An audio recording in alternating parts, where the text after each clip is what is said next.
Welcome to Divisive Issues, the foul-mouthed, spoiler-filled comic book podcast where two comic fans and two non-comic fans talk about controversial and noteworthy comics and comic history. I'm Ryan. I'm Sly. I'm Phil. And I'm Darryl.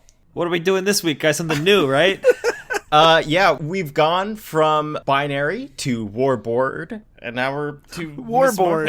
Waterboarded. Warboard were declared. Speaking of waterboarding, let's talk about the Bush year comics. Before we get into what we're doing this week, so we're going to get to like Miss Marvel as she started becoming more as the inspiring, heroic character she is today, whatever. Yeah, so we're still talking Carol Danvers. So much reverence here. I'm so fucking tired of Miss Marvel, Captain Marvel, Marvel Mind, Minister Marvel, Marvel goddamn. Boy. Marvel Boy. I think this arc, just like the Marvel named arc, has to be the longest we've ever done. It is. something. That's why I was glad we took a break for Christmas. Yeah, but we're almost done. Yes, we're almost done. It's funny because I was doing research for this episode, for these episodes in general, and since Carol is she's a character everyone knows, but it's funny people they have the most erroneous information on her than any other character I've seen so far. I have more accurate information on the Shroud than her. Which we'll get into in a bit, because people misconstrue when she became Captain Marvel. People misquote when she made the transition. And one thing I didn't know until recently, because I never read Kurt Busiek's Iron Man, but Kurt Busiek's Iron Man is really when she started cleaning herself up, and I started reading that during. Oh, that's weird that she's cleaned. Like you meant, like she recovered from alcoholism. Yes, Iron Man actually encourages her to go to Alcoholics Anonymous.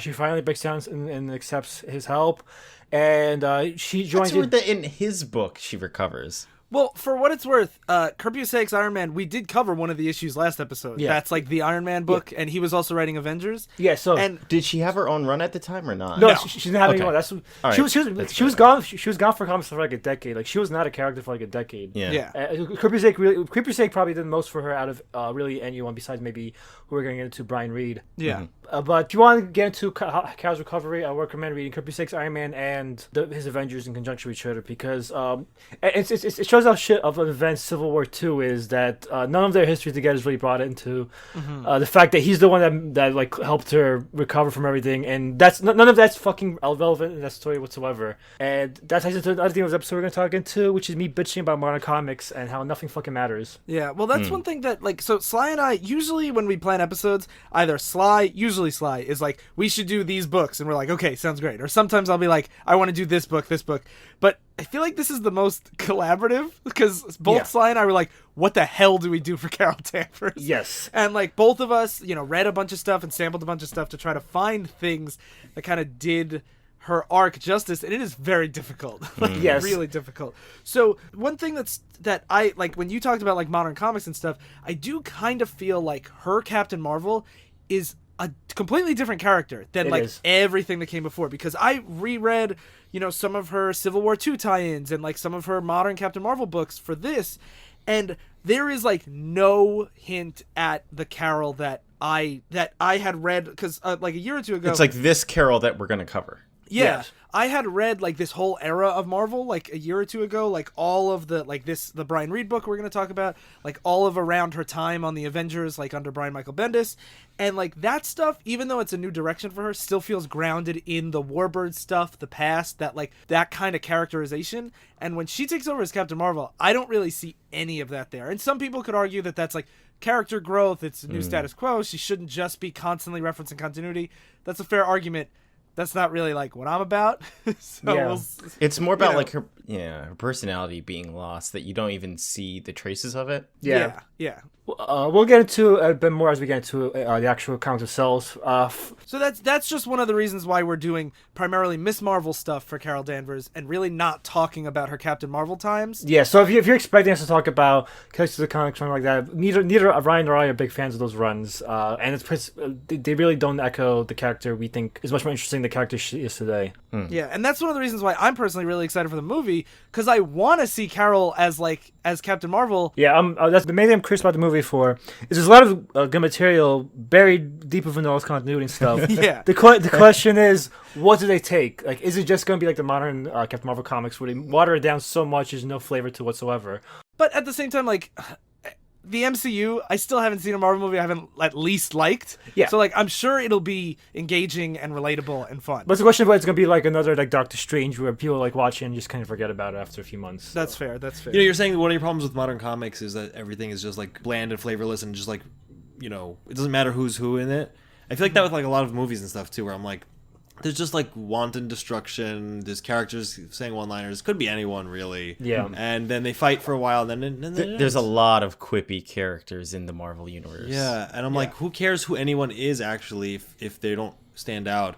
Like I complained about this before, but you know, the Doctor Strange movie, aside from a few cool visual parts of it, it could have been kind of anyone. He punches people a lot. He has some gadgets, which are just magical gadgets. And he does one-liners. Goes through the same kind of arc as like, he's Stark. exactly the same arc as Tony Stark. He has to be humbled. Yeah. But the first comic we're covering is Miss Marvel Civil War Times. We already covered Civil War again in our Christmas episode, so watch that. We're not covering it a third time. Watch it. Make sure you watch it. Yeah. Listen to it. Oh, God, I'll never It's get too late. Okay. You have to stare at Sly's face. Yeah. It's the standard plot, you know, that like the only thing you really need to know. I still we're not going covering it a into third time, Yeah. Ryan. Listen to Christmas. But you know, just it's superhero registration. That's it. Yeah.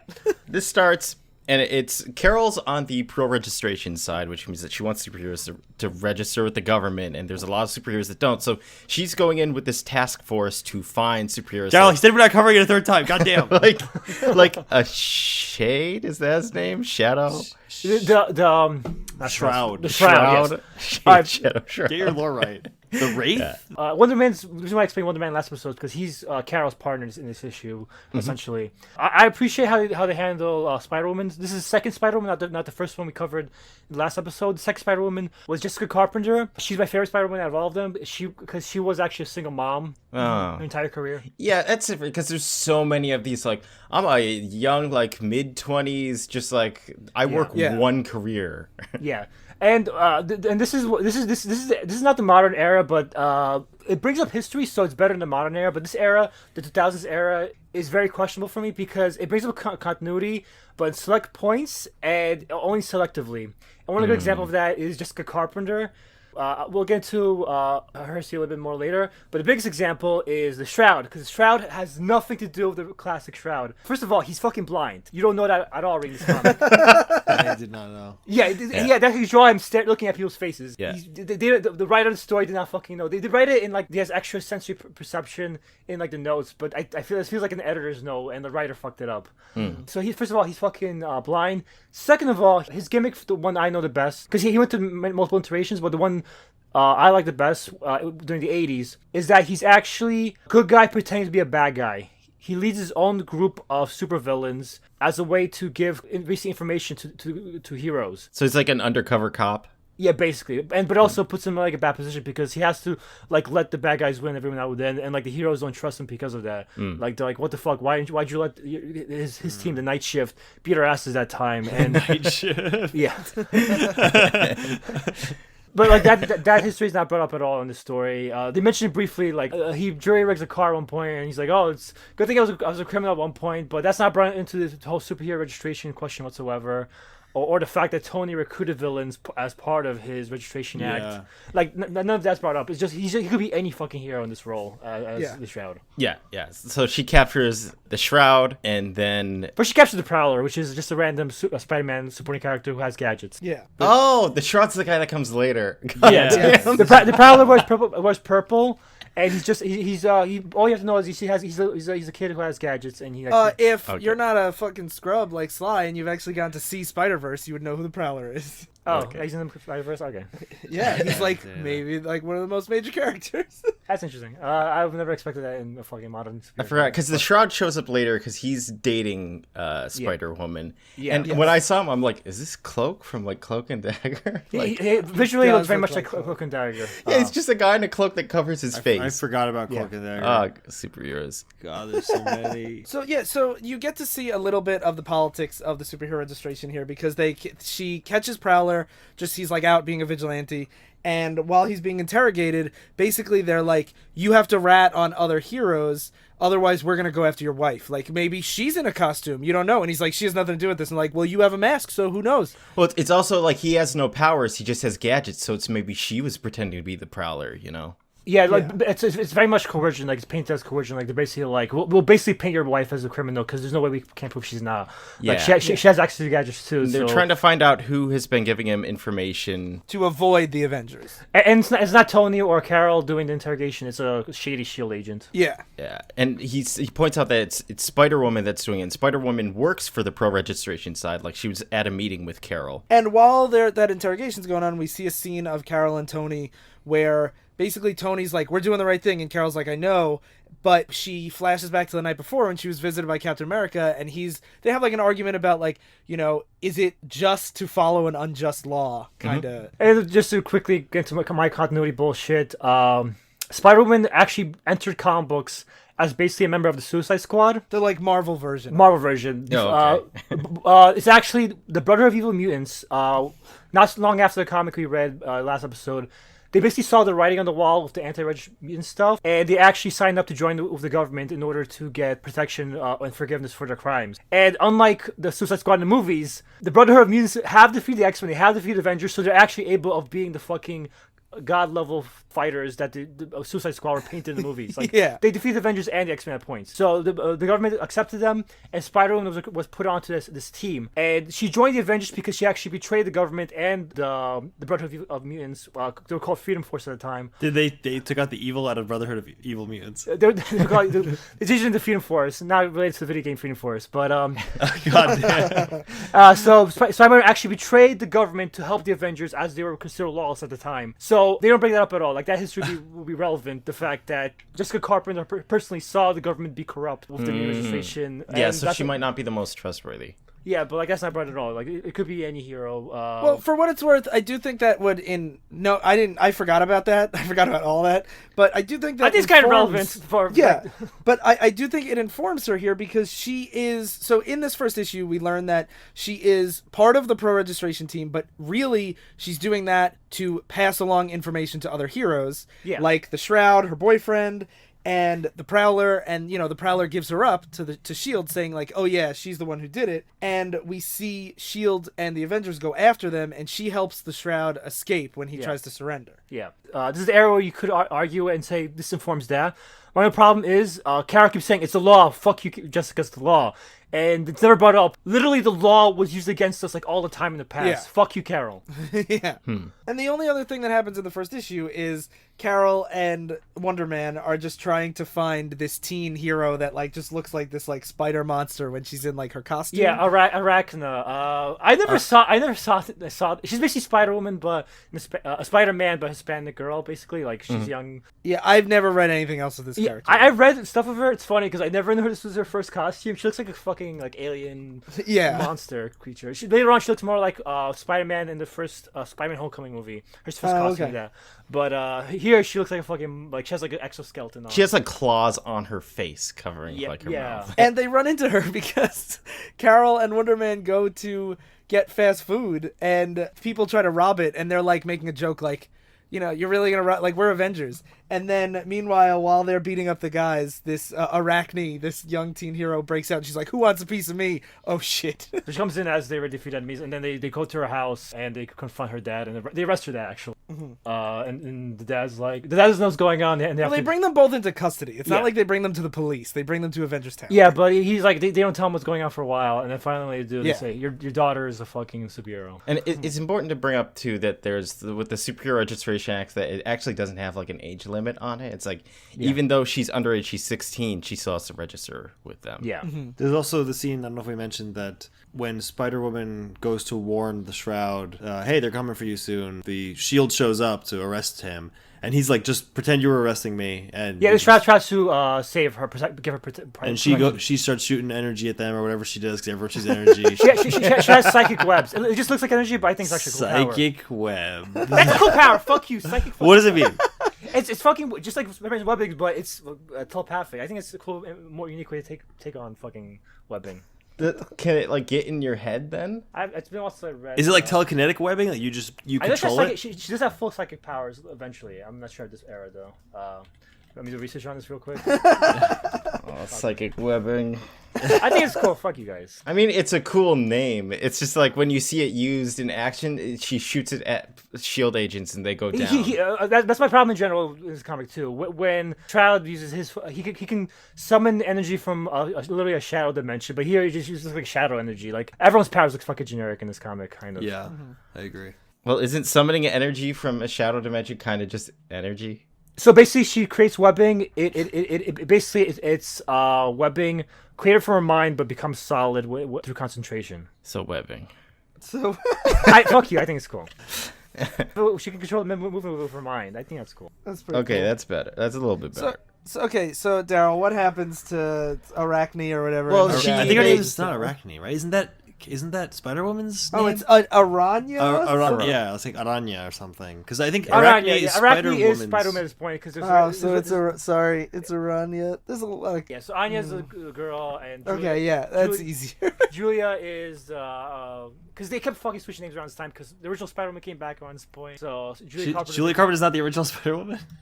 No, we saw Jessica Julia Drew. Spider-Man last Jessica episode. Drew, right? Oh, yeah. We saw her last time. She was flying and saved Carol. Oh, there's so many spider Yeah, people. silly me. I don't remember which spider. But we're jumping through a lot. It's hard because we're jumping through a lot of different eras. I do find this history cool, but when you're going through a bunch of stuff at once, it's confusing. Yeah. But it's cool. There's a cool story where she meets Julia, but Julia was on Freedom Force at the time, and so she view fucking Julia as like an abomination, like a perversion of her name. Like imagine like the fucking Brotherhood of Humans took her fucking super identity and used it for their own ends. I find that history kind of cool, but when you're going through all at once, it's very confusing. So Aranya is practicing in like a training room, and then she shows up for her dad, and she's like, "Oh, I'm a superhero," and then they have to talk about whether or not it's okay for her to be a superhero. Because it's like she's making up her own mind about this because he thinks that she's too young to be a superhero and registered with them. And she says like the strong girl, like I want to do this, Papa. I want to help people. If I wasn't there to help those people in that restaurant, people could have gotten hurt, and I don't want that to happen. I have to wait to stop it. I need to become a hero. And one thing that I like about this argument that's a little different than usual is she says, like, I can promise I'm never going to use my powers. Maybe I, don't be a superhero. But, I was there just at work, not doing superheroics, and people came in with guns. Oh, yeah, she worked at the fast food place. Yeah, she was. That's why she was there. Yeah, she says stupid stuff happens. Idiots pull out guns. I can't stand there and watch bad things go down just because I promise not to do the things I know how to do. Yeah, so it's not so much like she wants to go be a superhero. It's that she just, with great power comes great responsibility, all that, stuff. Yeah. And so while this is going on, Spider-Woman and the Shroud, they have to steal some clothes from this guy and steal his car in order to get away. So they're on the run. She wants to go to Colorado and pick up her daughter and then flee to Canada. And the Shroud's like, no, we shouldn't. But she's like, no, I gotta go see my fucking daughter. Like, I can't run away without Rachel. So the Shroud's like, okay, let's do it. Because the Shroud knows like they're gonna be fucking watching the daughter at this point. Yeah, and he also brings up where it's like originally Spider-Woman wanted to stay here. She wasn't gonna take the daughter and go to Canada because she wanted to help people out. Yeah. So it's like this is kind of like you put yourself in this position and now you have to get yourself out. Yeah, so they have a fight. There's a car chase, basically. Miss Marvel and Wonder Man jump on their car as they're driving away. It's like this. This is why one thing about this comic, it's pretty relevant what their powers are. Like the Shroud, his power, he could cover an entire area of darkness if he wanted to cover their escape or something, but he doesn't. The only time he uses his powers in any of these comics is to zap Wonder Man in the face once, Yeah. And this is when I talk about milk toasting of comic books, where everyone just becomes you can swap out any character they're fucking you're playing with action figures, and then everyone can be in any role. Yeah, everyone flies, everyone has super strength, everyone's really fast. There's no unique usage of powers here whatsoever. They just fight. I think that's also a big flaw of the modern Marvel event structure. Yes. Where because you're okay, it's Civil War, every corner of the Marvel universe is touched. So it's what is this obscure character that, maybe showed up recently? What is he up to? And I think writers are kind of expected by editorial to push in as many characters as they can. Yes. So you get a lot of those cookie cutter things. For yes. Sure. And in this chase scene, Shroud gets captured, but Julia gets away. Spider-Man gets away. This is actually, I really like this chase scene. Not that makes sense about how their powers are interchangeable, and it is really boring.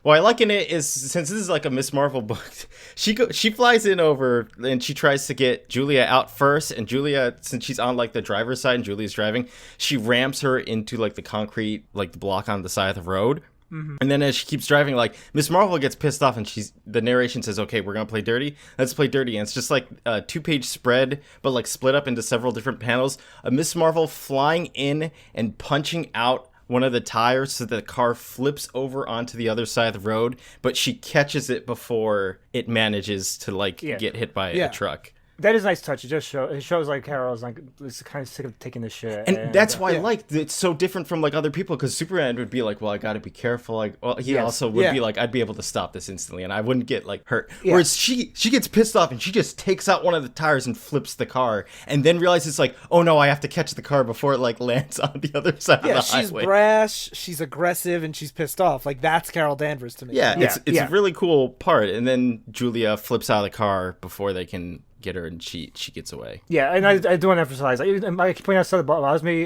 This is the era where it's a lot of good stuff and some stuff that bothers me about continuity and stuff like that. Because this is when continuity still mattered, but it was selective when it did. And I think Brian Reed does have a grasp on Carol's character in the story. Yeah, definitely. And one thing I do also want to just point out, just ongoing for the rest of the story, Anya, the young girl, is going to be basically like shadowing Carol this whole way. So every time there's a Carol scene, she's like watching and like like she's like in training, just like strapped to her seat, tied up. She's learning how to be a hero from Carol. Yeah, and so the next issue begins, and they're interrogating the Shroud about where is your girlfriend going. It's mostly explained, like, because she was out of action for a long time, so explain how the Shroud helped her get her powers back. Yeah, where it's like she was paralyzed, and then he helped to heal her. Yeah, and the Shroud moralizes her, saying, how could you go against superheroes? Like, do you feel good about yourself? And then she gives her a line saying, she's broke the law, fuck you. Yeah, he says, how can you do this to a friend? How can you hunt down her like an animal? She's an Avenger. Then she's like, so is Captain America. I loved him like a father. But when you cross the line... And then he's really shocked that she's this far gone. And he's like, so what, you just obey the government now? When your keepers say, hunt them down, you say, yes, sir, even though it's a single mom? Yeah, and this does feel kind of... That's why Civil War 2 theoretically isn't bad to have Carol be on the more authoritarian side. Yeah. But it's just that, like a lot of things in Civil War 2, it's just flavorless. Like, there's not enough to really give enough color to Carol's character in that story to make it feel earned. And I like how in this scene, Anya's in this interrogation room watching this happen, and she's thinking to herself, but Carol, she's a hero. She'd never do anything wrong, which is such a good way to think about, like, the growing pains of being, like, an adolescent and realizing that where it's, like, all these people are just have, like, powered people with opinions. It's not that they're always right. Yeah, they're not like gods. They're just regular people who have superpowers. Yeah, and when Carol gets pissed off, and she's like, you think I'm just some government lapdog, but, Julia broke the law, she helped other people do the same, and she slammed me into a guardrail at 100 miles per hour. She's not this perfect angel just trying to escape. Yeah, and she says, like, I'm doing, it's my duty to do this, but it's my pleasure to take her down. Like, I want to do this now, fuck her. Yeah, which echoes back to, like, how when she was interrogated, like, for the intervention for alcoholism in the Avengers thing, where her response to that was, I did all these cool things and you guys want to blame me for this? Yeah. And so they find out where Julia is. She's at the kids at her parents' house. So go to her parents' house. The parents try to slow down the cops, but Julie's in the back trying to pack her bags and escape. Yep, and then she's like, all right, we're going to get out of this. And she takes her own daughter, and she walks out the door, and they're basically, like, walking hand in hand. She's going over to the car, and she's just saying, I'm taking my daughter, and we're leaving the country. Just let us go. There's no reason for anyone to follow us. And then Carol's like, you put people in the hospital. I have to. Like, you broke the law. We have to take you in. Yeah, and one touch I like in a more cliche comic, because Ms. Marvel's like, you brought your dad out here, like, what the fuck is wrong with you? And she's like, I wanted to see the fucking real world. I want to see what I want her to see the difference between right and wrong. Something you have to fight for. And what she does first, the touch that I really like, but when she gives the speech, is she walks the daughter to the car, puts the daughter in the car while she's monologuing, closes the door, and says, okay, you stay here where it's safe. I'm gonna go show you that some things are worth fighting for. And she starts fighting Carol and Simon. I like this touch because it shows, like, neither of them are, like, handling this child situation very, very delicately. But... yeah, where she's like, I'm gonna make my daughter learn a lesson about how her mom kicks ass or gets arrested. But I like that because, like, in this situation, like, in real life, people wouldn't be like, I'm gonna have the perfect, like, I'm gonna put them in, like, government institution or whatever. They're gonna fucking get petty over shit. And yeah, that's a very good point. As they're fighting, like it's just like a standard fight. I do like how Carol, when Julia is on the roof throwing webbing at shield agents, Carol lands with her foot first into Julia's head and knocks her through her own house roof. Yeah. Miss Marvel beats the shit out of Julia. Everybody, pretty She's much. very strong. She's very Yeah. strong. And the daughter sees her mom just fucking wrecked, and then they separate the two of them as the daughter's trying to hold on Shield to her agents pull them both apart from each other. mom. Yeah. And as it's going on, like, Aranya is thinking to herself, like, Carol, is this what good guys do? They take kids away from their moms? This is very prescient. Yeah, very, very situation. topical. This is why I picked this story, guys. Yeah, and Aranya, like, later on, she says, like, Ms. Marvel does, like, the explanation, like, this is the law, it's this and this, and she says, I lost my mommy as a little girl. I don't want to take little girls away from their mommies. Like, I don't want to do this. And Carol basically like thinks to herself, I'll admit it, I don't know if what I did today was right. Yeah. And it ends on a cliffhanger. When all of a sudden, Completely unrelated, because actually, like, that whole arc kind of, like, this gets closed out right here as it is, and then it goes to a very bizarre cliffhanger of someone's in Carol's house, so she goes to look for who it is, and it's Rogue. Yeah, so we do get like a montage of like her and Wonder Man. They're asking, "How's Anya taking it?" You know, she's awfully quiet, and Carol says she's shook up, but I think she'll make it. Simon says, "You know, same as the rest of us, huh?"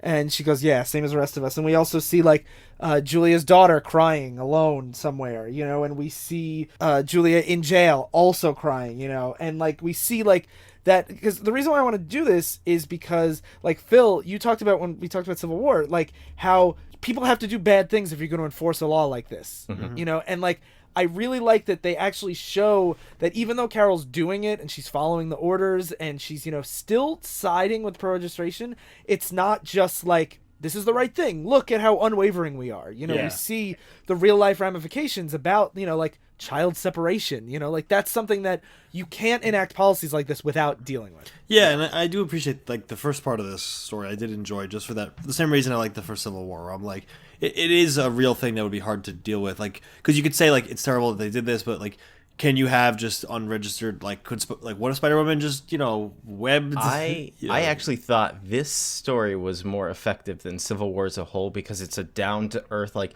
you're seeing it with like two people rather than these like two heads of armies amassing all these people. Instead you see it's like, what is the effect of this like on a street level? Yeah, and that's usually why like the only thing I usually like about events is usually the tie-ins, because the tie-ins are where you get into the nitty-gritty of like what each character is dealing with and in relation to the event. Yeah. And then Rogue, cool, right? Yeah. She's like, hey, Carol, darling, we got a problem, me and you, and we're gonna solve it. I'm like, what the fuck? Who cares? So one fun note, this is the era where like I said, they care about continuity, but they still do fuck ups. Like in the previous issue, Rogue is wearing her '90s costume. Here she's wearing a green and white version. She was wearing a 2000s. You also get like a change in artists. Yeah, but this happens a lot because they have like different artists working on the same book at the same time, and they don't collaborate sometimes and keep clear stuff like that. So Do they have the same writer? So it's still Brian Reed. I felt like this got so much more like just vapid and it's very comic booky. And the penciler for the first half was Roberto Della Torre. Now it's Mike Waringa. It might be, you may think it got so much more corny and stuff because this is the penciler that worked on Wade's Fantastic Four run, I'm pretty sure. It is. I mean, yeah, it's Mark Waringa. He's like, at this point, he's like a legend of this era.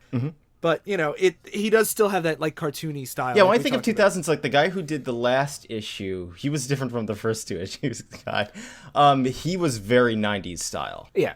Whereas this is, like, I think of this as distinctly 2000s. Yeah, very much so. And Phil says, like, this is corny. This is corny in the first I story. didn't say it was cornier. It's more just empty, I felt like. I vapid. would disagree. Yeah. I feel character-wise, Ryan recommended both these stories to me, and I feel last part of it touched on something like no other story would really want to do. Like I think it's a bold, like this shows like the difference between the bold character choices they made of Carol in the past versus they will do now. So Rogue and Carol are like just arguing a little, and she's like, "How'd you get in here?" She's like, "I have keys. I still have your memories," you know.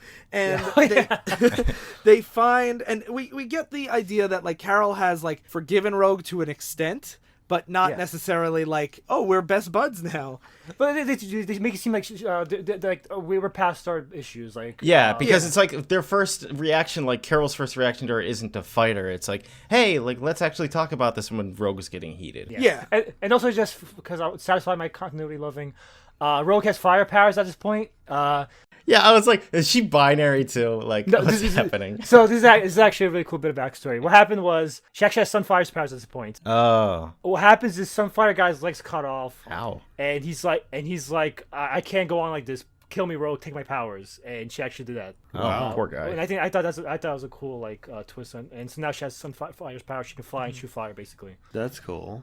That's Yeah. rough. It's when you're sitting hearing this comment, it's just that she has fire powers, and she's like, "Don't mind, I have fire powers." Yeah, now." this is how you should handle like stuff like that. She just says it's a long story. Let's not go into it right now. But I think it's a cool bit of history I want to mention because especially since we covered Sunfire before. Yeah, and also, you know, if you're going to talk about the continuity that the writer ignores, it's always good to say, like, it's, you know, some of it's there. Yeah. So Rogue points out to Carol that there is another Carol Danvers asleep in her bed, and they have a, like, comical moment where they wake up and they're like, who are you? Who are you? This is a weird setup though because Rogue apparently beat this Carol and she put her in her bed just sleeping in her night undies. Like it's a weird setup.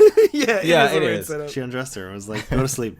It's weird because she beats her and then later on that doesn't seem clear that she's capable of beating her later on at all. But so Rogue beat her single-handedly and undressed Oh her. yeah, yeah. That is a weird continuity weird. thing where it's like because you think It's that not she's kind of. It's like it's like literally plot holes because like later on, like here she's like, "What am I doing here?" But she knows what she's unless that's just her Yeah. tricking.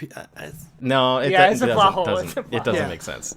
Yeah. So It's a setup. It's supposed to be like a confused, like what's going on setup, but this Yeah. Carol knows what's going on. Yeah, the one in the bed knows exactly she knows exactly what she's doing. Yeah, Yeah. I want to know what she's doing. So this Carol switches into Warbird. yeah, her old, like, more military costume. I thought it was warboard. Goddamn.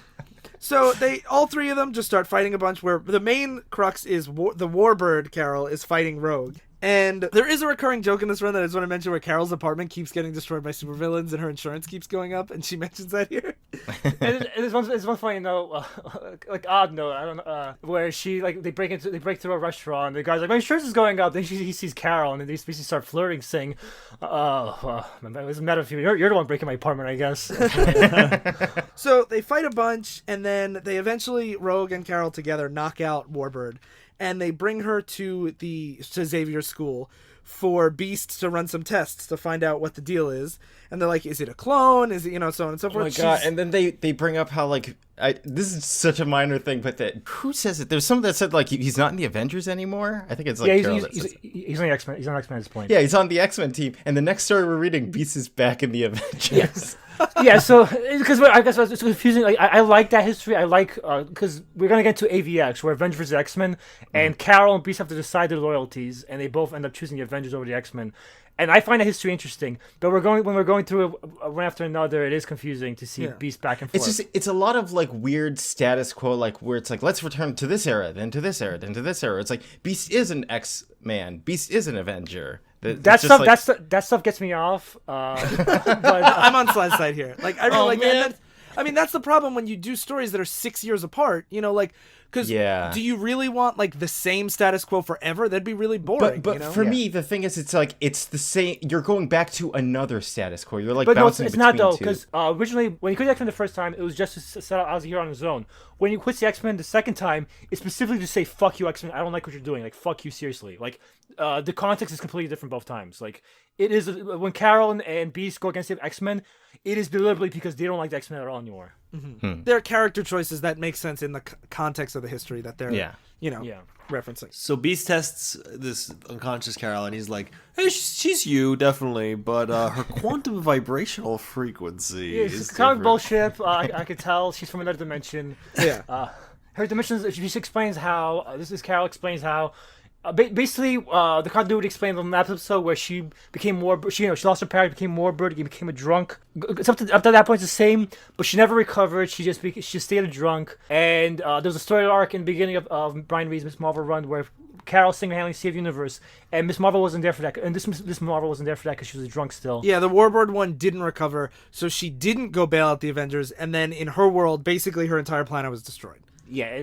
So now her planet no longer exists, and she's stuck on our world. Since she can absorb energy, Yeah, that's what kept her like bouncing around because she Yeah. absorbed crazy energy. Yeah, apparently that alien thing landed, and then it like blew up the world, and she absorbed all of that energy of the world being blown up, and Yeah. it bounced her through dimensions. Yeah.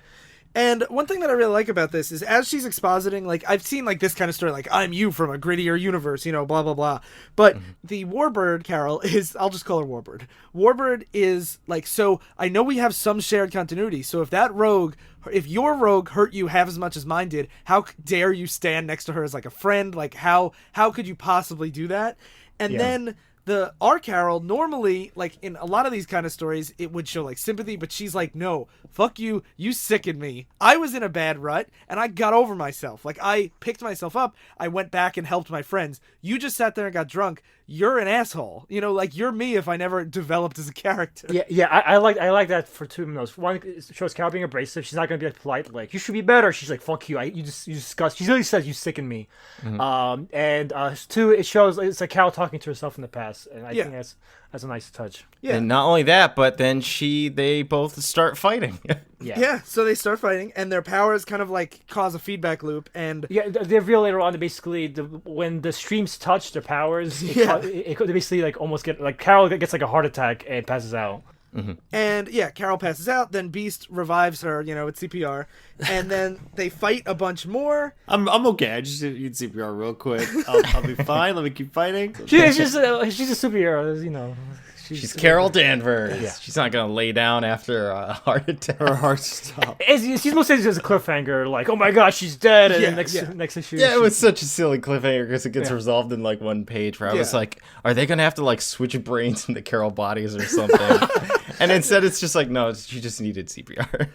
No, it's just, you know, like, it's like reading Goosebumps. Because it's like, why else have two Carols? And then you're like, one died. Our universe, Carol died. What do we do now? It's really, it's always interesting. That's why I love doing Jimmy Olsen episodes. It's always interesting seeing like what Darryl assumes the comics will do next. Yeah.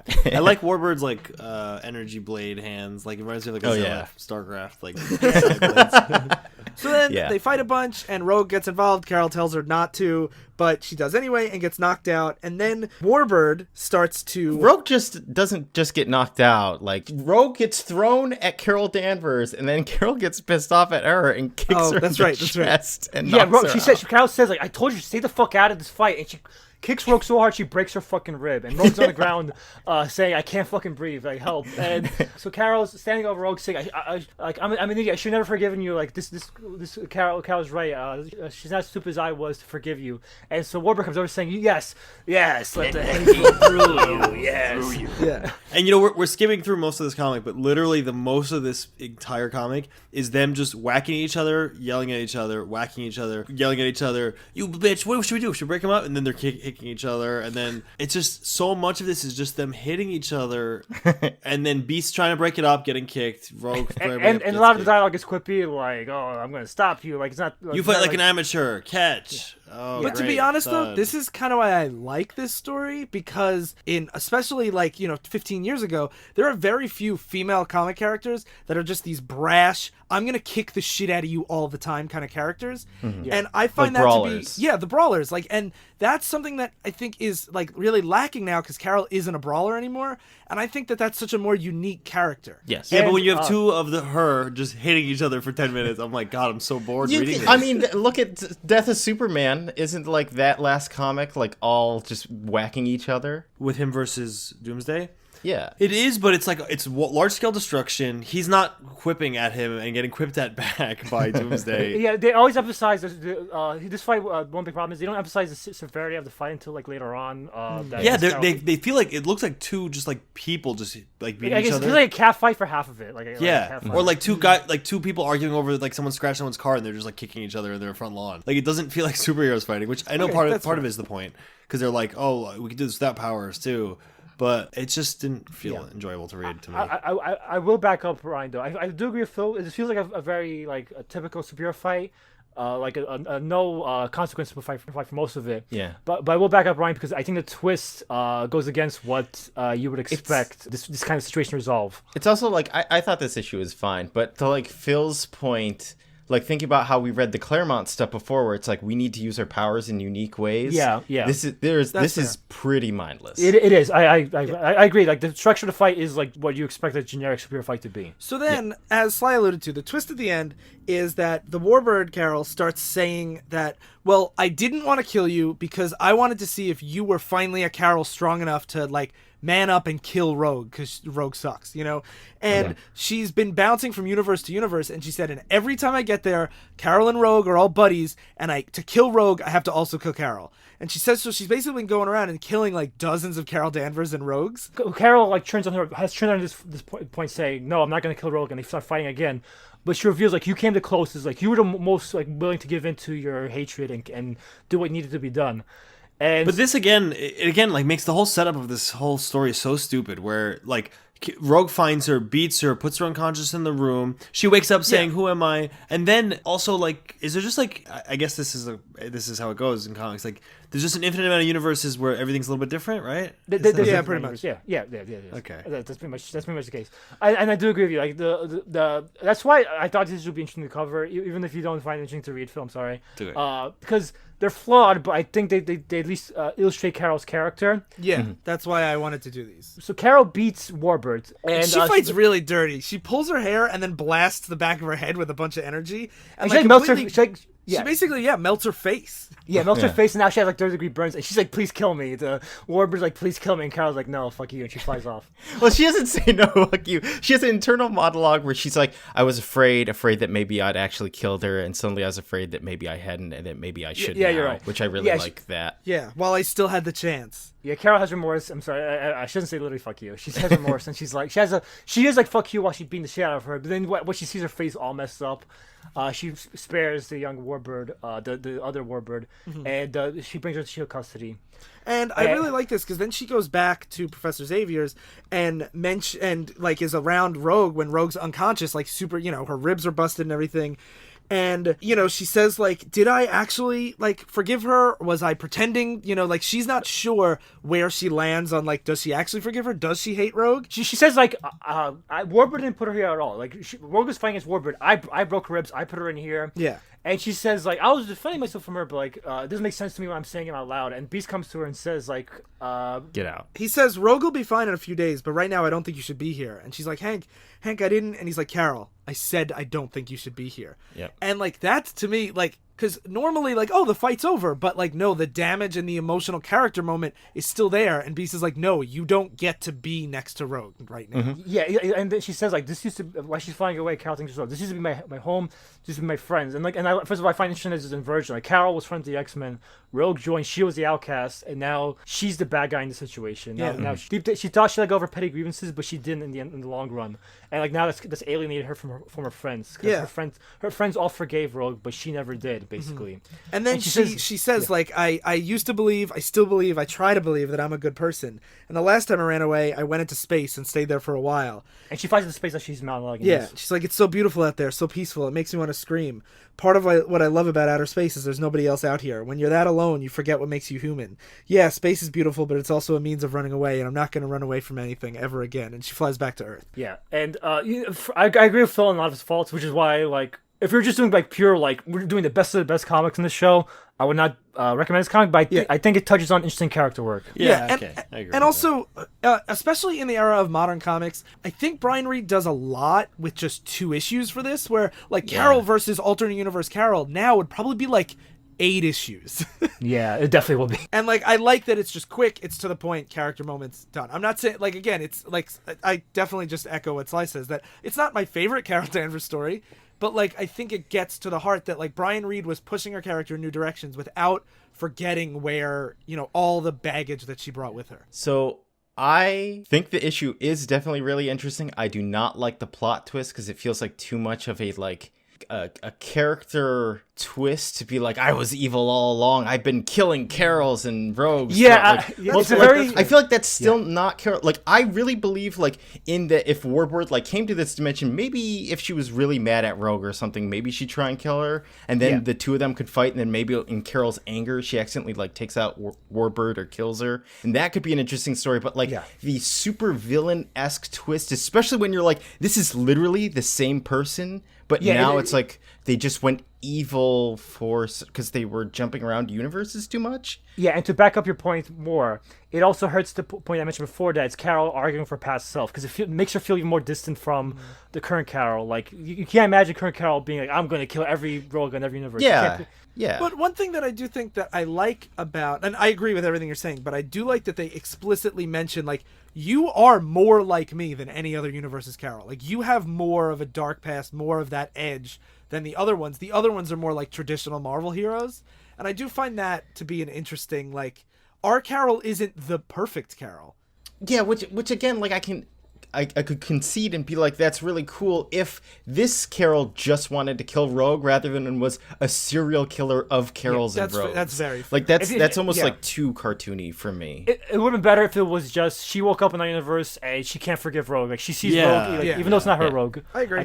Which just seems like what they were setting up for, and they just jammed in a dumb twist. I think it's to make it like really easier about that Carol really does have to take down this Carol because this is like the sociopath serial killer Carol. So it's like you gotta see if you can kill her. Yeah. And then also I think at the end, because they show Carol like, please kill me, come back and kill me at the end for Burn Face. I think they were setting up to be a recurring villain at the end too. Definitely. That's why I was thinking as soon as she got captured, I'm like, who is she come back as? She's coming back as someone. Yeah, probably. I haven't followed up on that, but like I said, like I like these two issues, but I'm not super interested in the history of this evil alternate. Like you said, interesting. I like that it's not a cop out. That it's not like I'm Carol, but like I'm brainwashed. That it's like I'm just you, but like I've just been killing people. For what it's worth, this Miss Marvel does not come back. Okay. Really? Yeah. Out of all the things, I feel like where you have a literal an evil Carol Danvers sitting here with all this power. What do you do with her and nothing?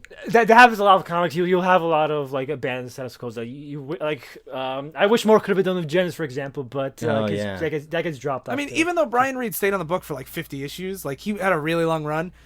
I think he told the story he wanted to tell with her. Yeah, I think he left it open for maybe other writers. That's like a common thing for some writers to do. To leave them. This is where I get into the point where I'm just like, just kill your characters, just do it.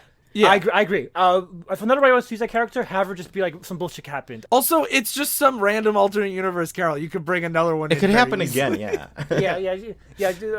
Generally, Stanley always did. Stanley fucking killed characters left and right. I mentioned he killed Ryan in an episode, just because he kept saying Hulk, fuck you over and over again. And they just feel like that was bullshit. He wasn't really dead. Like, just fucking do that. Yeah. So the reason why I want to do this comic, in case Ryan, Phil, and Darryl are puzzled why this issue of all issues. It's because it gives some gravity to transition to Captain Marvel, and that's one of the problem I have with the modern comics. One possibility was to do Kelly to the comics run, but in that comic, literally the reason why she transitions to Captain Marvel is because Captain America's like, why don't you become Captain Marvel? No one's using that name anyway, and she's like, sure. And that's literally I just explained it. And that for me, like that's like for a new reader who doesn't give a shit about continuity, that's fine. But for me, that not only weakens the Captain Marvel name, that is just a name you can just pick up. Who gives a fuck? Yeah. It also weakens the Miss Marvel name because she became Miss Marvel again because she felt like the name meant something and inspired people. And she just drops at the name, drop of a hat because Captain Marvel is like, it sounds cool to be Captain Marvel. Yeah. Like, so that's why I want to do this event because Rick Remender. So we're talking about Rick Remender's Secret Avengers issues 26 to 28. The art's Renato Guedes. I really like the art in this. Yeah. It's really good. And Brady Brittweiser and Matthew Wilson did the color. Yes. I really like the color, and too. I think the color is actually what does it because everything is a very like light pastel tone, which is way different from comics. It's a more in line with graphic novels, especially with the amount of like cross-hatching and just dotted ink work that's done throughout this. It really looks like a graphic novel. It's so distinct from so much of the other. It could be we've just been reading a lot of like Marvel, Carol. Modern comics is more distinct artistically. It always is. That's one thing I really love about modern. If you want to see just pretty art, modern comics definitely the way to go. It's just my continuity buffness. I would love to marry the two together, and that's why I love. That's why I kind of want to do this comic because Rick Remender is a continuity junkie. Yeah, he made his name on doing Uncanny X-Force, which is like steeped in like lots of weird continuity. Uncanny X-Force. It's very good, but that's besides the point. I'm a big Rick Remender fan. They throw you right in with this too. They're like, all right, so flashback, Phoenix is killing all the X-Men. Beast wakes up on a space station with Captain Britain, Thor, Alright, Valkyrie. So Philip is construing it. Don't blame him. It's very confusing. I just want to say I agreed with everything Phil said as a new reader to this. So this is another event tie-in. All you really need to know is that the Phoenix is headed to Earth, and there's a team of Avengers that are going into space to see if they could. The stop Phoenix it. Force that like Phoenix gets, right? Like the cosmic entity that's Yes. just like energy or fire or something. Yeah, so it's a force of rebirth, considered like a force of destruction and rebirth in the universe. So the thing is, What is wait, sorry, sideline. What does the Phoenix do that's rebirth? All it does is fly into planets and blow them up, I saw. It brought the mutants back from genocide levels. So that's good. well, spoilers, but that's what Avengers vs. X-Men's about. Avengers vs. X, because there is a thing where a society's falling apart. The Phoenix will come and basically give a new life to certain vegetation and stuff like that. Like there is like recording some history of that happening. The X-Men find them, and they're like, maybe the X-Men were genocide at this point. The X-Men were like, maybe the Phoenix will come and save us. We're fucking wiped out. There's only like 100, like 200 left of us at this point. We gotta we have to have some salvation. Maybe this is like God's way of saving us. That's the main thing. Is Cyclops put in a bunch of like fail safes, and he's like, the Phoenix is gonna come. We're ready for it this time. It will save mutant kind. And the Avengers are like, no, it'll destroy the planet. Fuck you. And then they Avengers are like, we're gonna use historical history that it blew up every planet so far, as Darryl said. Like, like we're not gonna fucking just have faith that's gonna save us this time. So that's what Avengers X-Men is about. But this story is about a team of Avengers trying to stop that event from happening. And it opens with Beast dreaming about when Jean Grey was presented by Phoenix, and in that dream, it's warped. In that dream, Phoenix kills the X-Men in this universe, and he wakes up from this nightmare. And the Avengers are all getting ready for this event. Beast is making the machine to like contain the Phoenix. I love Thor when he's like this, where he's Thor's the best. Thor's the best part. Of I was thinking of you when Thor comes in with his drink and he's like, he's wanting Captain Britain to drink. He's like, "Har!" It is as you said. They are awake with worry. This is just college, because it's like Darryl wakes up and he's like, I'm sad, and Phil's like, get drunk. yeah. And then Beast is like, it's a dire situation. We have homework to do. And then he says, indeed it is. So dire that drink is required. And he's just like, whatever. We're about to die, maybe. Yeah. So let's Why party. spend our final moments vexed? Yeah, tonight we warriors drink. Yeah, and so Thor's the best part of these three comics, by the way.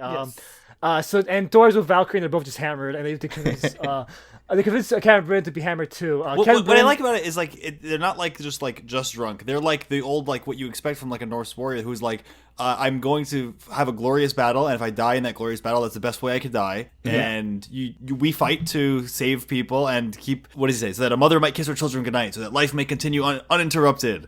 Like, we are going to stop this thing, or we'll die.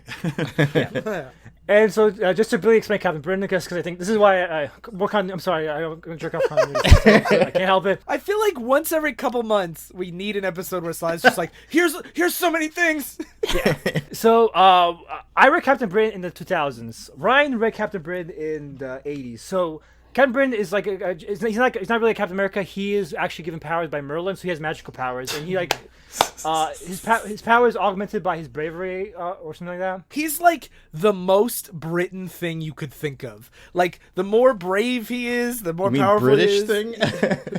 The most Britain thing. Yeah, he's like the most like England superhero in like ever. I was thinking that he was basically like kind of like an analog to Green Lantern, where it's like the more courage I have, the stronger my shield gets. He is to Green Lantern like there's one Captain Britain in every universe. So like he's like part of like the Captain Britain Corps that protects the multiverse. So he's very much like It's that. so weird that he's named just Captain Britain though, when there's one in every universe. Britain's the most center of the universe, obviously. How does Captain Britain feel about Brexit? I should make a comment. I wonder if there's a comment. I should check that out. But so the thing I find interesting about this continuity is Captain Britain in the 2000s. He was what you expect him to be, like being Captain Britain, like Captain America. He's heroic. He is like a leader. In the 80s, when Ryan read him, he was like an idiot, right? Thatcher. Yeah. So that's what I find interesting, because it feels like a lot of writers just forgot he was an idiot originally. He's a Chris Claremont character, I believe. Yeah, he was. He was Chris Claremont. And the thing I find fascinating is Remender tries to reconcile that, because Britain is very brash, and Beast says to him, I was wondering when this act will end, this heroic act, and you would reveal Captain Britain. And it's like a question of whether he really is the heroic Britain he's pretending to be, or he's just a dumb idiot who got given powers willy-nilly. and use it to do dumb things like he was in the past. I think that's an interesting way to meld continuity with character development. Oh yeah. Yes. So they make a machine to capture the Phoenix, however that works, and they're like, "Let's go!" And they all just jump out of the spaceship. They strap it to War Machine. I don't know why War Machine. because but they okay. need the power, like a power source, Yeah, Okay. so because it's a he has Phoenix powers. cage or whatever. Ryan, you've got to give War Machine some job. Otherwise, he's sitting on a spaceship the entire time. Yeah, he just spent most of his issue doing nothing. Thor fights Phoenix for a little bit. Phoenix. Oh, also, he doesn't have a part, but the guy who's dressed in white, that's one of the Marvel boys. Oh yeah, Marvel Boy. That's Marvel Boy. that's Protector? He was Yes. Captain Marvel before Carol Danvers, the last Captain Marvel. Yeah. Wow, Before Carol Danvers. Marvel boy. Just, fun So fact. they are fighting Phoenix, and Well, first, while they're fighting Phoenix, the Kree they're on the Kree planet, and the Kree are setting up Captain Marvel's body for something as the Phoenix is coming. The original Captain Marvel. Marvel. Yeah. Marvel. Yeah. Yes. War Machine has the Phoenix cage strapped to his back, but he gets zapped. His armor gets busted, so the cage doesn't have power. And they're like, "Let's regroup and try this again." Captain Britain grabs it, says, "I'm gonna do it," and Thor I'm gets gonna use my zapped. magical energy to power it. Yeah. He's like, you can't do that. It's not made for that. It's not magic. And then Yeah. the rest of the team gets zapped. He flies in, gets zapped, and basically they pull back and they failed. They broke their Phoenix cage. Yeah, and the Phoenix then flies to Hala. Yeah, as they're about to die, because even Thor, as they're dying, he's like, "We stood tall against a terrible storm, and I died proudly at your sides." Then all of a sudden, the Phoenix turns around because we go back to that Kree space station. They reveal the body of Marvel, and they're like, "Let's pray." And then the Phoenix just eats the space station. And back on Hala, they're like, "Nice, the ascension is starting or something." Hala being the Kree homeworld. And so this is when Beast chooses out kind of Brent because that War Machine is in a fucking coma basically. He's paralyzed. I forget this. He's Well, not War in a coma. Machine, He's 'cause awake he- the next issue. The next event is Civil War 2, and that's when he dies. So, like, R.I.P., I guess. Yeah, like War Machine, like it's War Machine's a character example of a character. I love. So do I, yeah. But the problem is, that's the problem with Carol too. Now it's not that writers want to write him; it's because he's in the movie, so people have to write him. So you just have him being tossed around from book to book, doing nothing in some instances. So poor Rhodey, but he's just crippled most of his story. Thor is injured, but later on I find he's still capable of walking. But Well, he's also a god, so they're like, he'll recover, like no matter what happens. yeah. So now the Phoenix is gone. Yeah, they land on the Kree planet, and on the roof you have Carol Danvers and what's his name? Protector. Just call him Marvel Boy. The Marvel boy Marvel talking, boy. and they're like, "I do love being on Hala. The Kree pride, swells in my chest. Humans are pretty bad, right?" And they're like, "Yes, we must stop the Phoenix. No, we must ensure that nothing stops the Phoenix. We must kill humans. We must kill humans." And then, "I'm glad to hear you say that, Carol. If we are to succeed, I'll need your help. If we are to succeed, we must kill the Avengers." Then Marvel walks into this panel.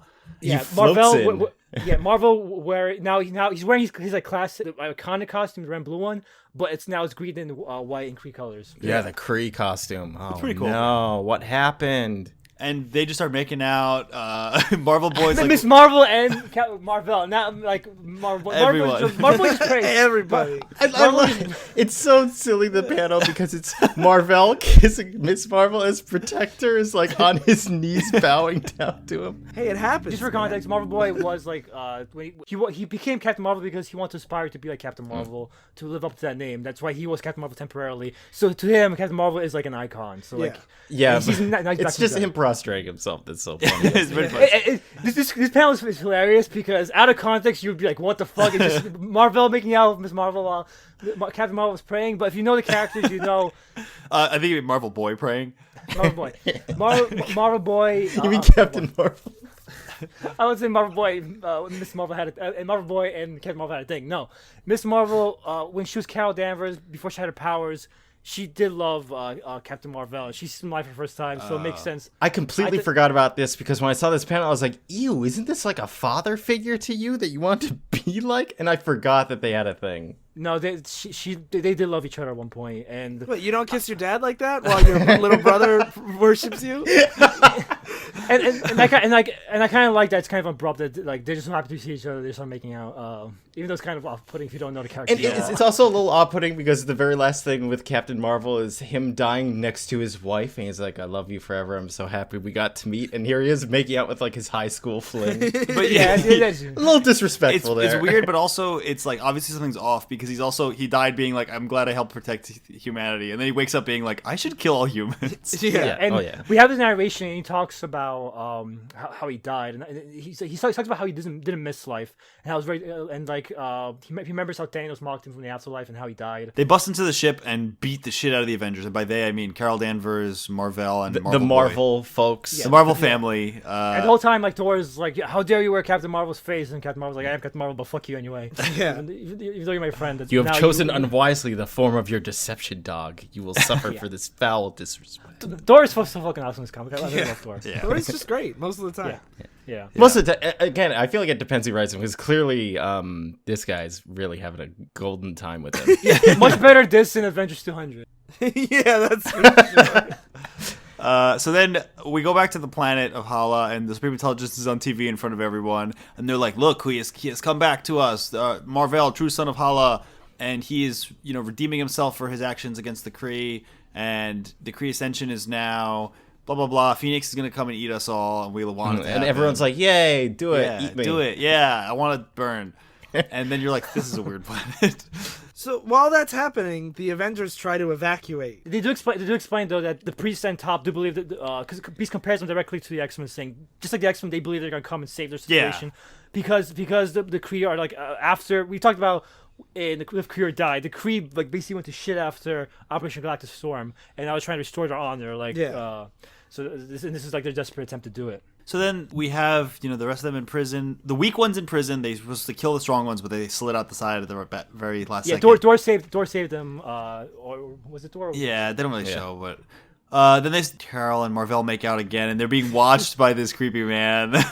But they at least bring up an interesting thing where Carol talks about how she listened to the voice tapes that Captain Marvel left in Death of Captain Marvel, where all the narration was the voice tapes he was leaving as he was dying. Yeah. Yes, and I did enjoy that. I'm like, this guy likes his continuity. Like, Yeah, where she listened to it and it like haunted her, but now they're finally back together. So they fly into the city. By they I mean Thor, Beast, and Vision. And Vision, he interrupts like the brainwashing, and he's like, "Citizens, you are about to die. Please run away." And everyone's like, "Oh shit, I don't want to burn." And they start. Yeah. So to explain briefly, basically the Marvel's family were disgraced after Marvel became a human lover, and now Marvel's descendants orchestrated this mind control device. Great names like Minister Marvel and Marvel Mind.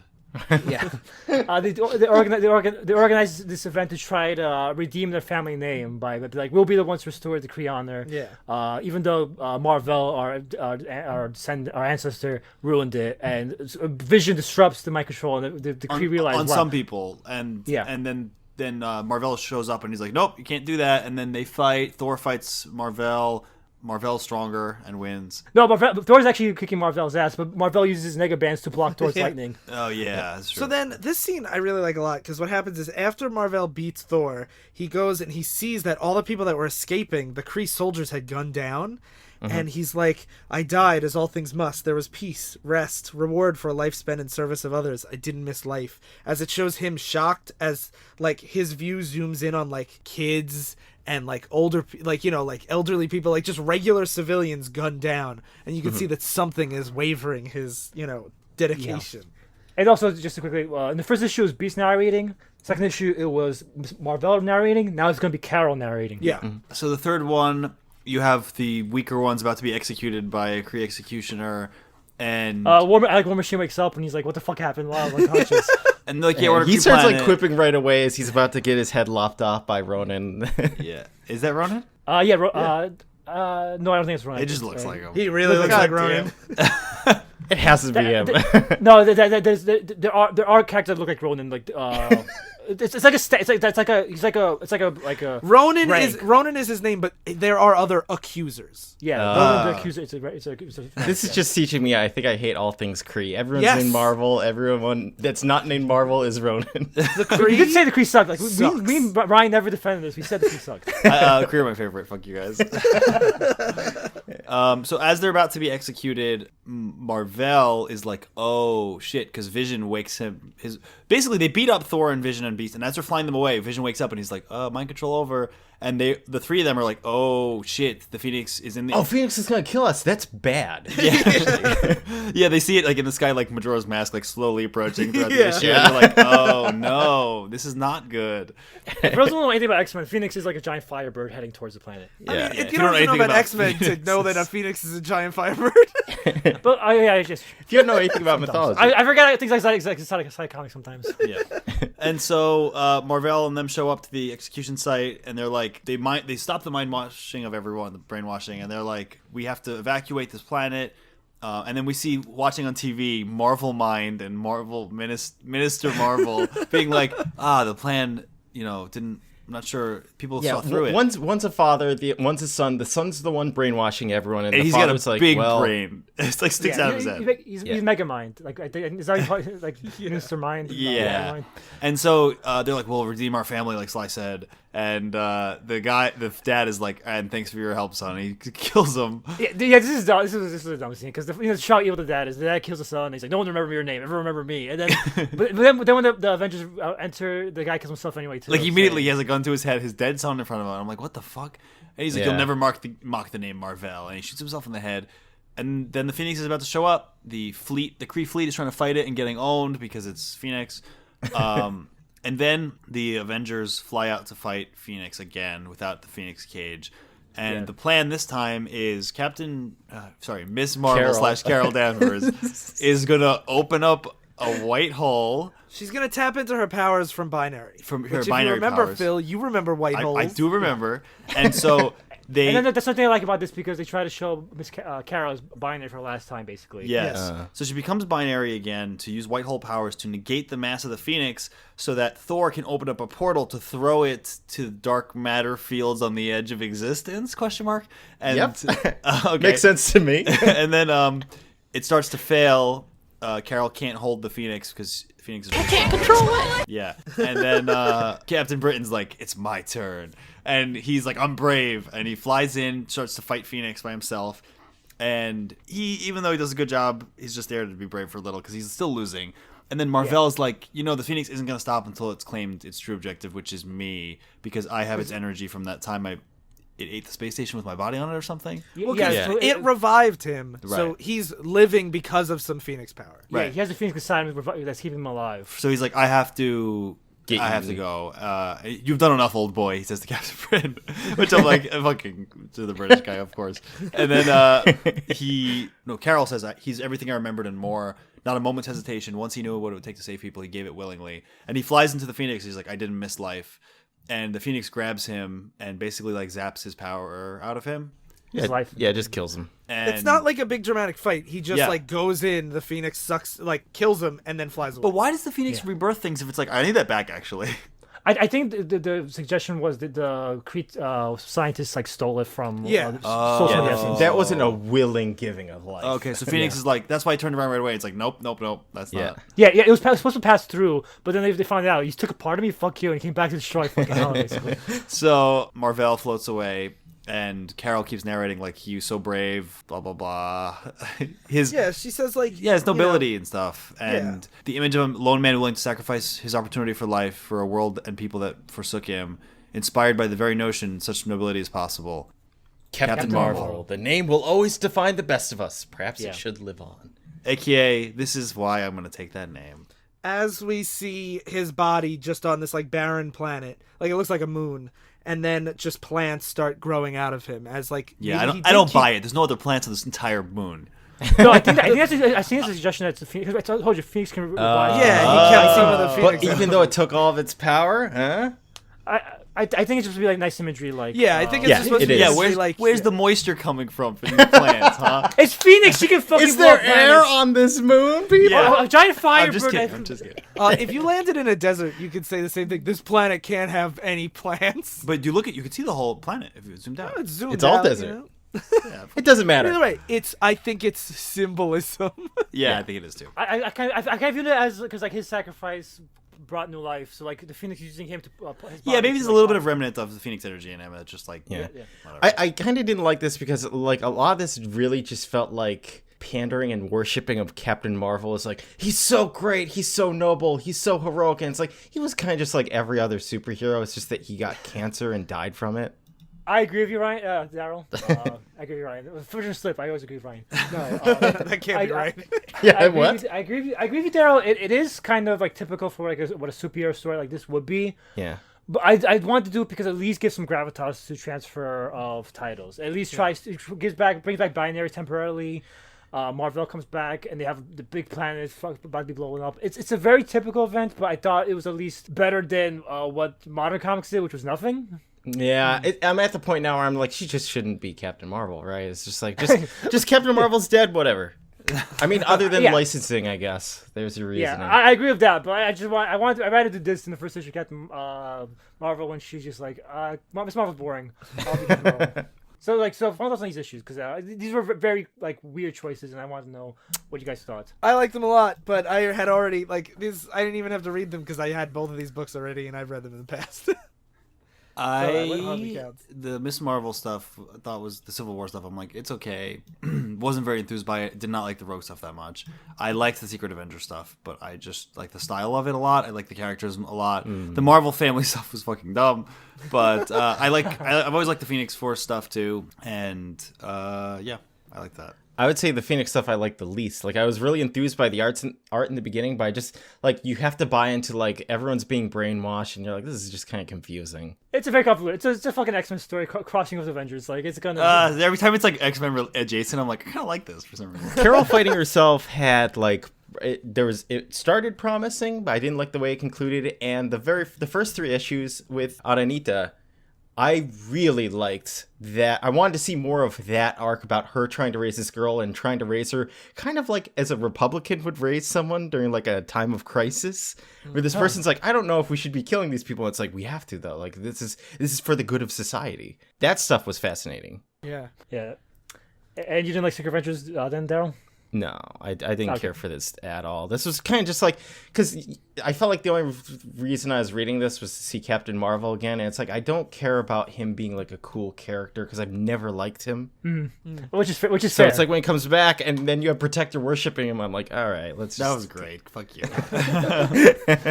Like we mentioned a lot of times, the reason why most people like him is just because of the death of Captain Marvel. Yeah. Jim Starlin's writing on the character. Yeah, I bought into him from that point on, honestly.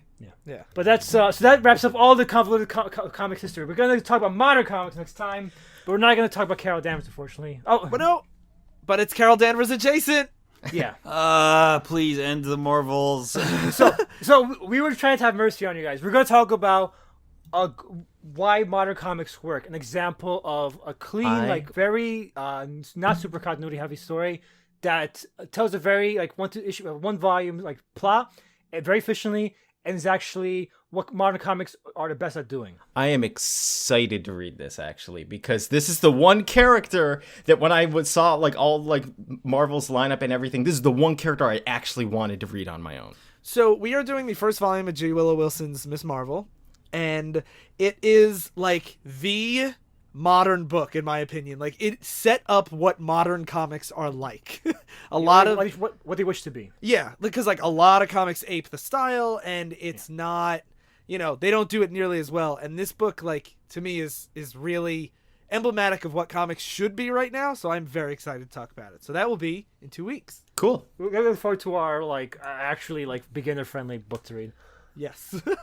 So in the meantime, you should check out all the other shows at the Flying Machine Network at flyingmachine.network. I want to specifically mention Falling in Love Montage. They just did Heathers, a movie that I have not seen because I've never seen any movies, but I know that it's something they reference all the time leading up to it. So I'm very, very excited that they finally covered it, and you should listen to it. It's great.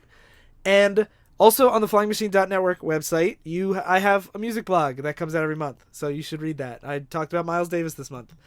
And that's all I got. Do you guys have anything to plug? Try to avoid a bug joke. But Okay. Hi, Mom. Oh yeah, Daryl's mom was listening to the podcast now. Hey, Daryl's mom. It's funny because she subscribed and then she listened to Batman Cacophony with Phil Sly and Ryan. She said, I'm going to unsubscribe after this. So maybe not Hi Mom. Why she like it's because we were too vulgar? She liked that book too much, or what? She liked that book a lot, and so she said that you guys were so wrong. She wants to find a way to take money from you.